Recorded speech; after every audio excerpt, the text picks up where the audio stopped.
ഉൽപ്പത്തി അദ്ധ്യായം 11. ബാബേൽ ഗോപുരം. ഭൂമിയിൽ ഒരു ഭാഷയും ഒരു സംസാര രീതിയും മാത്രമേ ഉണ്ടായിരുന്നുള്ളൂ. കിഴക്ക് നിന്ന് വന്നവർ ഷീനാറിൽ ഒരു സമതല പ്രദേശം കണ്ടെത്തി. അവിടെ പാർപ്പുറപ്പിച്ചു.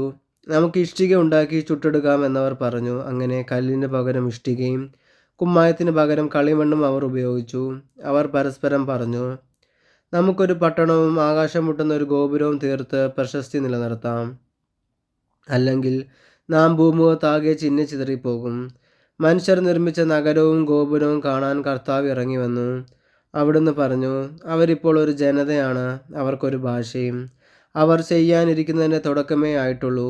ചെയ്യാൻ ഒരുമിടുന്നതൊന്നും അവർക്കിനി അസാധ്യമായിരിക്കുകയില്ല. നമുക്ക് ഇറങ്ങിച്ചെന്ന് അവരുടെ ഭാഷ പരസ്പരം ഗ്രഹിക്കാനാവാത്ത വിധം ഭിന്നിപ്പിക്കാം. അങ്ങനെ കർത്താവ് അവരെ ഭൂമുഖത്തെല്ലാം ചിതറിച്ചു. അവർ പട്ടണപണി ഉപേക്ഷിച്ചു. അതുകൊണ്ടാണ് ആ സ്ഥലത്തിന് ബാബേൽ എന്ന് പേരുണ്ടായത്. അവിടെ വെച്ചാണ് കർത്താവ് ഭൂമിയിലെ ഭാഷ ഭിന്നിപ്പിച്ചതും അവരെ നാടാകെ ചിതറിച്ചതും. ഷേം മുതൽ അബ്രഹാം വരെ. ഷേമിൻ്റെ വംശാവലി. ഷേമിന് 100 വയസ്സായപ്പോൾ അർപ്പക്ഷാദ് ജനിച്ചു. ജലപ്രളയം കഴിഞ്ഞ് 2-ാം വർഷമായിരുന്നു അത്. അർപ്പക്ഷാദിൻ്റെ ജനനത്തിന് ശേഷം ഷേം 500 വർഷം ജീവിച്ചു. അവന് വേറെയും പുത്രന്മാരും പുത്രിമാരും ഉണ്ടായി. 35 വയസ്സായപ്പോൾ അർപ്പക്ഷാദിന് ഷേലാഹ് ജനിച്ചു. ഷേലാഹിൻ്റെ ജനനത്തിന് ശേഷം അർപ്പക്ഷാദ് 403 വർഷം ജീവിച്ചു. അവന് വേറെയും പുത്രന്മാരും പുത്രിമാരും ഉണ്ടായി. 30 വയസ്സായപ്പോൾ ഷേലാഹിന് ഏബർ ജനിച്ചു. ഏബർ ജനിച്ചതിന് ശേഷം 403 വർഷം ഷേലാഹ് ജീവിച്ചു. അവന് വേറെയും പുത്രന്മാരും പുത്രിമാരും ഉണ്ടായി.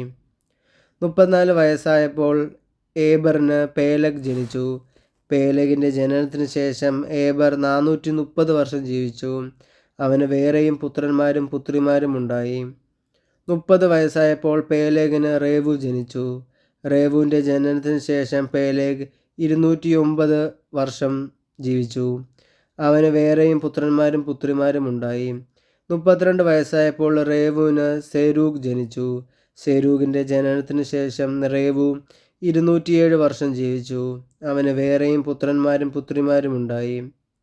30-ാം വയസ്സായപ്പോൾ സേരൂഗിന് നാഹോർ ജനിച്ചു. നാഹോറിൻ്റെ ജനനത്തിന് ശേഷം സേരൂഗ് 200 വർഷം ജീവിച്ചു. അവന് വേറെയും പുത്രന്മാരും പുത്രിമാരും ഉണ്ടായി. 29 വയസ്സായപ്പോൾ നാഹോറിന് തേരാഹ് ജനിച്ചു. തേരാഹിൻ്റെ ജനനത്തിന് ശേഷം നാഹോർ 119 വർഷം ജീവിച്ചു. അവന് വേറെയും പുത്രന്മാരും പുത്രിമാരും ഉണ്ടായി. 70 വയസ്സെത്തിയതിനു ശേഷം തേരാഹിന് അബ്രഹാം, നാഹോർ, ഹാരാൻ എന്നീ പുത്രന്മാർ ജനിച്ചു. തേരഹിൻ്റെ പിന്മുറക്കാർ ഇവരാണ്. തേരാഹിൻ്റെ പുത്രന്മാരാണ് അബ്രഹാമും നാഹോറും ഹാരാനും. ഹാരാൻ്റെ പുത്രനാണ് ലോത്ത്. തൻ്റെ പിതാവായ തേരാഹ് മരിക്കുന്നതിന് മുമ്പ് ഹാരാൻ ജന്മനാടായ കൽദായരുടെ ഊരിൽ വെച്ച് ചരമമടഞ്ഞു. അബ്രഹാമും നാഹോറും വിവാഹം കഴിച്ചു. അബ്രഹാമിൻ്റെ ഭാര്യയുടെ പേര് സാറായി.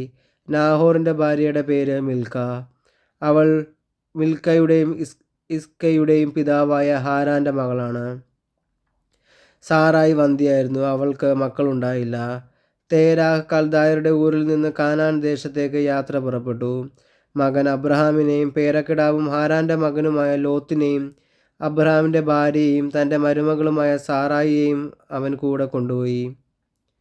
അവർ ഹാരാനിലെത്തി അവിടെ വാസമുറപ്പിച്ചു. തേരാഹ് 205 വർഷം ജീവിച്ചിരുന്നു. അവൻ ഹാരാനിൽ വെച്ച് മൃത്യു അടഞ്ഞു.